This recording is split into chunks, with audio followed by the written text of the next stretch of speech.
तो sleeping master की इस इंसेक्ट की शुरुआत वहीं से होती है जहां अपने जंग के पास दिखने में ऐसा लग रहा है कि उसके पास बचने के लिए कोई रास्ता ही नहीं है, क्योंकि उस तरफ अपने टकला मॉन्क उस रिवर कर्ज से दबा हुआ है, इस तरफ अपना कोचन भी बेहोश है, उस तरफ अपने एजर घोस्ट जंग की मदद करने वाला नहीं है क्योंकि पेट की वजह से, इस तरफ अपने जंग के ऊपर हजारों तरह के कीड़े के झुंड ने जिंदा ही खाना शुरू कर दिया है। तो अब ये जो सिचुएशन ना, ये सिचुएशन अपनी सैम एंड लेडी को मतलब आसान लगता है। वो अपने मन में सोचता है मैंने जैसा सोचा था ये काम तो उससे ज्यादा इजीली निपट गया। यहाँ अपनी सैम एंड लेडी को ये काम इतना इजी लग रहा था, वो एक बार मतलब खुद से क्वेश्चन भी पूछ लेता है कि क्या मैं गलत समझ बैठा, क्या ये कोई ग्रीन रैंक का स्पीड नहीं था। लेकिन इन बातों को सोचते हुए अपने जो ब्लैक क्रो टाइप है ना, माउंटेन स्पीड बीस्ट, ये इस सैम एंड लेडी के हाथ में आके बैठता है। इस चीज को देख के अपने सैम एंड लेडी अपने पेट का मतलब जिस तरह तारीफ वगैरह करते हैं ना, वो करते हुए ये बल्कि यहाँ से चलने लगता है कि अपने जंग को वो अगर यहीं पे छोड़ देंगे ना तो वो सारे बग्स इसके पूरे शरीर को खा के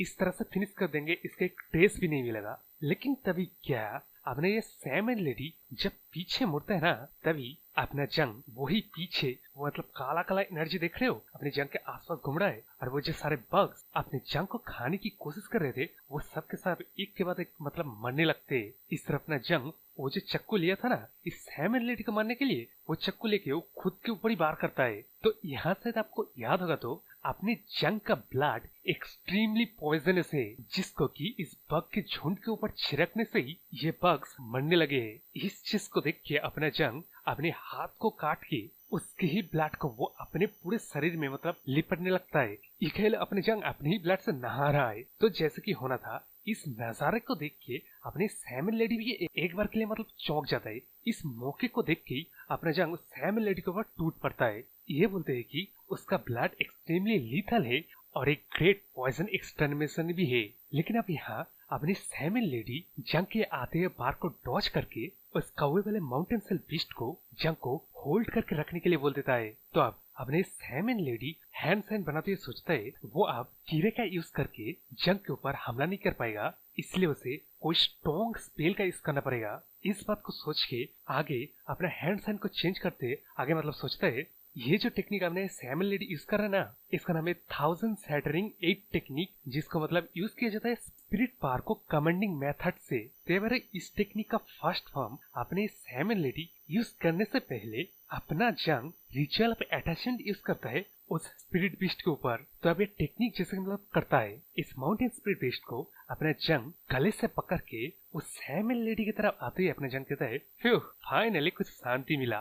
तब इस चीज को देख के अपने सैम एंड लेडी अपने माउंटेन स्प्लिटिंग सेल बीस्ट को बचाने के चक्कर में वो जो स्पेल कास्ट कर रहा था ना, उस स्पेल को भी वो छोड़ देता है। लेकिन इस तरफ क्या, अपने सैम एंड लेडी अपने जंग के ऊपर हमला करके मतलब अपने बीस्ट को छुड़ा पाए उससे पहले ही, जैसे कि स्पिरिट कांटेक्ट में मतलब बताया गया है, जो कि ओनर है उसको अगर कुछ हो तब उस दर्द और मरने का इफेक्ट उस स्पिरिट के ऊपर भी पड़ता है। इसी तरह शायद अभी कंफर्म नहीं है क्योंकि ये जो माउंटेन स्पिरिट है ना ये घोस्ट से अलग है। तो अपना जंग वो रिचुअल पे अटैचमेंट की वजह से इस माउंटेन बीस्ट का मतलब ची को मतलब ऑब्जर्व कर रहा है ना, उस चीज का इफेक्ट अपनी सैम एंड लेडी के ऊपर होता है, जिसकी वजह से अपने सैम एंड लेडी मतलब जंग के पास आने से पहले ही वहाँ पे गिर जाता है। तब यहाँ इस तरफ अपने सैम एंड लेडी वही गिर के सोचता है उसके जो अचानक ये पेन हो रहा है, ये पेन उसके बीस्ट कांटेक्ट की मदद से उसको इफेक्ट कर रहा है। लेकिन ऐसा अपने जंग क्या कर रहा है जिसकी वजह से माउंटेन स्पिरिट का पेन मुझे इफेक्ट कर रहा है। लेकिन तभी जब अपने सैम एंड लेडी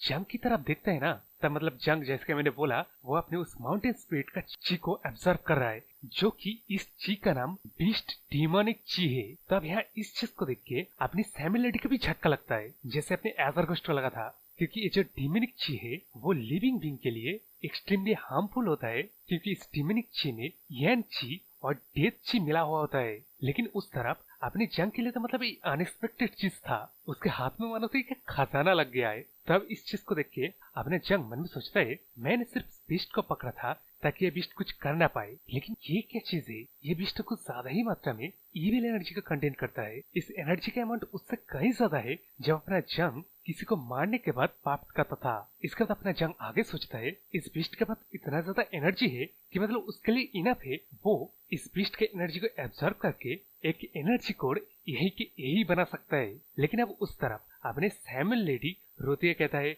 कि अपना जंग जो कर रहा है ना वो अगर करता रहा तो इसका वो बीस्ट मारा जाएगा। तब इस नजारे को देख के अपनी जंग के मुंह में स्माइल आ जाता है। तब इस सीन के बाद हमें लेडी सोक को दिखाया जाता है जो कि अपने रेसिडेंट से अपनी जंग के घर की तरफ देख रहा है। तो यहाँ अपने लेडी सोक का जो बॉडीगार्ड है ना ये कहता है, फर्स्ट लेडी बाहर ठंडी हवा चल रहा है, आपको सर्दी लग जाएगा, आप अंदर आके इंतजार कीजिए ना। लेकिन क्या इस बात को सुन के अपना लेडी सोक कहता है वो अंदर नहीं जाएगा, क्योंकि अगर किसी भी तरह की पॉसिबिलिटी से अगर लेडी सोक को खुद स्टेप इन करना पड़े ना उसके लिए वो तैयार रहना चाहता है। ये बोलने के बाद अपने लेडी सोक मन में सोचता है उसने उस सैमुअल लेडी को 2 काम करने के लिए बोला है, जो कि असली पहला काम है अपनी जंग को मारने का और दूसरा काम था वो सीक्रेट मैनुअल को लाना। क्योंकि अगर सीक्रेट मैनुअल अपने लेडी सोक के हाथ में नहीं आया ना तब वो मेक श्योर करेगा वो सीक्रेट मैनुअल किसी और के हाथ में न जाए। लेकिन तभी अपने इस लेडी सोक का मेट कहता है वो जो सैमुअल लेडी गया था ना वो वापस आ रहा है। इस चीज को देख के अपने लेडी सोक मतलब सुअर वाली हंसी देते हुए सोचता है कि लेडी सैमुअल इतनी जल्दी वापस आ रहा है, इसका मतलब ये है उसने अपनी जंग को मार दिया है और वो जो सीक्रेट मैनुअल है अब उसके हाथ पे आ जाएगा। इसी के साथ साथ अपने लेडी सोक का सन ये जो मकसद मैनर का मतलब मास्टर बनेगा ना ये मिक्सोर हो गया। मैं तो पहली बात एक बात कहना चाहूंगा, वो जो तेरे हाथ पे पंखा है ना उस पंखे को ले और अपने मुंह को जरा छुपा, क्योंकि तेरे स्वर वाली हंसी देख के ना ऑडियंस भी उल्टी कर देंगे। लेकिन अभी स्टोरी बात है तो अपने लेडी सोक का वो बॉडीगार्ड और मेट मतलब ताली बजाने लगता है और कॉन्ग्रेचुलेट करने लगता है, जिनको सुन के अपने लेडी सोक वही मतलब सोरे वाली हरकतें करने लगता है। लेकिन क्या अपने ये लेडी सैमिन ये जो अपने लेडी सोक का रेजिडेंट है ना इसके वो बाहर था, जिसके मैंने पहले आपको बताया। तो अपने लेडी सैमिन रेजिडेंट के बाहर मतलब बीचों बीच वही दूर पे रुक जाता है, जिस चीज को देख के अपने लेडी सोक मतलब कंफ्यूज होता है। वो मतलब अपने मन में पूछता है अब ये लेडी सैमिन रुक क्यों गया, लेकिन वो बाहर कहता है लेडी सैमिन आइए आइए चलिए रेजिडेंट के अंदर चलते हैं और जरा गुड न्यूज को तो बताइए। लेकिन इस तरफ क्या अपने लेडी सैमिन आंखें बंद करके चिल्ला चिल्ला के बोलता है ग्रीटिंग्स फर्स्ट मैडम, हम फीनिक्स पेविलियन के लोग इस मकसद मैनर का यंग मास्टर यानी कि जंग को मार नहीं पाएगा। जिस चीज को सुनकर अपना लेडी सोचता है क्या सिर्फ यही चीज सोच रहा है। इस तरफ अपने लेडी सैमन को देखा जाता है जो कि अपने मन में सोचता है उससे खुद को ऊपर विश्वास नहीं हो रहा है कि वो ये काम कर रहा है। तो अब यहाँ अपने लेडी सैमन ये काम क्यों कर रहा है हमें फ्लैशबैक के मतलब कुछ देर बाद का सीन दिखाया जाता है, जहाँ अपना जंग इस लेडी सैमन को अपने इस बिस्ट के बदले लेडी सोक का मतलब एक्सपोज करने के लिए कहता है, जो कि हम लोगों ने पहले देखा मतलब अपने लेडी सैमन बेहद ही अच्छी तरह से इस टास्क को पूरा कर रहा है। तो अब यहाँ अपना जंग इस लेडी सैमन के करीब जाके बैठ के मतलब कहता है कि वो इस तरह हैरान क्यों हो रहा है। उसने तो मतलब कहा कि वो कुछ भी करेगा उसके इस बीस्ट को जान बचाने के लिए। देख लेडी सैमन, अगर मैं तुझे यहाँ पे मार दूं ना तब वो लेडी सोक कमीनी किसी और को भेजेगा मुझे मारने के लिए, तेरे ही फिनिक्स पेविलियंस। इससे अच्छा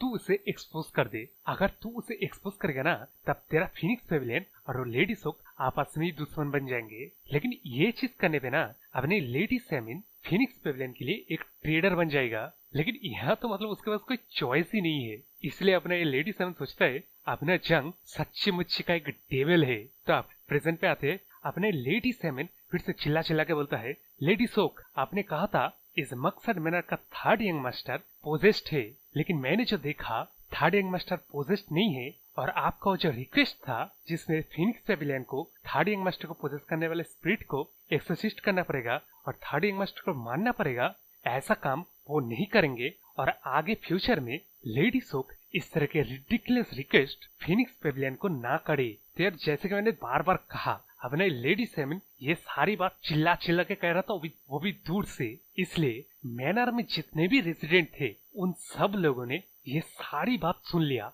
तो यहाँ मतलब जिसकी होना था यहाँ पे कोई बंदा कहते क्या कौन किसको मारना चाहता है, उस तरफ कहते हैं कि लेडी सोक थर्ड यंग मास्टर को मारना चाहता है। उस तरफ कोई बंदा कहता है क्या बाहर से बंदे को बुलाए जा रहे यंग मास्टर को मारने के लिए, अरे आउटर हॉल के मास्टर को कोई बताओ। उस तरफ से कोई बंदा कहता है जल्दी से कोई लेडी सोक के रेजिडेंट में जाके लेडी सोक के अरेस्ट करो। तब यहाँ जैसे कि मतलब दिख रहा है आउटर हॉल के जो मार्शल आर्ट मास्टर है ना वो सारे के सारे अब लेडीज का मतलब कैप्चर करने के लिए आए हैं। लेकिन अभी अपनी लेडी सोक का चेहरा दिखाया जाता है जो कि अपनी जंग के बारे में सोच रहा है कि उसने क्या किया। तो यार यहाँ में लेडी सोक के चेहरे को देख के बस सिर्फ 2 बात कहना चाहूंगा, तोबा बड़े ही मनहूस लग रहे हो और दूसरी बात तुमसे ना हो पाएगा बेटा। तो यार इसी के साथ कमेंट में बताओ तुम बंदे लोग लेडी सोक के बारे में क्या सोचते हो। वेल तो और तो क्या इस चैनल को सब्सक्राइब कर लीजिए, लाइक शेयर कमेंट तो जरूर से करना। बाय।